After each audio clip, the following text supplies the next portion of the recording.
এ কথা বলে থাকে যারা মাইগ্রেন্ট লেবার ভিন্ন রাজ্যে কাজে আছে তাদেরকে ফিজিক্যালি অ্যাপিয়ারেন্স হতে হবে, অ্যাপিয়ার হতে হবে, সেই বিএলও ভুল তথ্য পরিবেশন করছে।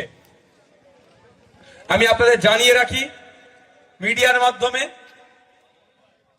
যারা পরিযায়ী শ্রমিক আছেন তাদের উদ্দেশ্যে আমার বার্তা যে আপনারা নয়, আপনাদের পরিবর্তে আপনাদের পরিবারের 18 বছরের ঊর্ধ্বে কোন মেম্বার গিয়ে আপনার ফর্মটা সাবমিট করতে পারে।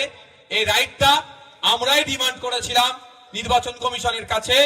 আপনারা দেখবেন নির্বাচন কমিশনের পক্ষ থেকে এই সার্কুলার দেওয়া হয়েছে। সুতরাং যারা ভিন্ন রাজ্যে কাজে আছেন তারা আতঙ্কিত হবেন না, আপনারা ওখানে থাকুন। আমাদের দুটো প্রস্তাব ছিল, হয় তাদেরকে পরিবারের লোককে দিয়ে হিয়ারিং কমপ্লিট করতে হবে, অন্যথায় ভার্চুয়াল হিয়ারিং করতে হবে। এই আমাদের দুটো প্রস্তাব ছিল। ভার্চুয়াল হিয়ারিংটা এখনো অ্যালাউ হয়নি, কিন্তু আপনারা জেনে রাখুন তারা তাদের পরিবারের কেউ গেলে সেটা হয়ে যাবে। তবে একটা ফর্ম আছে, ফর্মটা ফিল আপ করে নিয়ে আপনাকে যেতে হবে।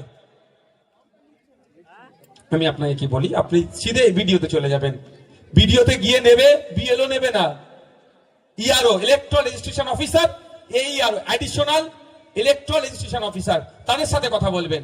আমি খারাপ কাউকে বলছি না, অনেক বিএলও সঠিকভাবে এখন নিয়মটা জানে না, তারা কি করবে বেচারি, অনেক বিএলও জানে না। তাই আপনারা আতঙ্কিত হবেন না, যে প্রশ্নটা করেছে উত্তর পেয়েছেন। আপনাদের এখান থেকেও কেউ যদি ভিন্ন রাজ্যে কাজে যেয়ে থাকে তাকে এই হিয়ারিং এর জন্য আসতে লাগবে না। তার পরিবর্তে একটা ফর্ম, অনেক জেরক্স সেন্টারে দেখবেন এখন চলে গেছে, ফর্মটা নেবেন, যে যা ক্রাইটেরিয়া আছে ফিল আপ করে এটা এক্সট্রা সাথে নিয়ে যাবেন। আর যে যাচ্ছেন তার একটা ভ্যালিড ডকুমেন্টস নিয়ে যাবেন, অরিজিনাল একটা জেরক্স করে। আর কারো কোনো কোশ্চেন আছে এসআইআর নিয়ে?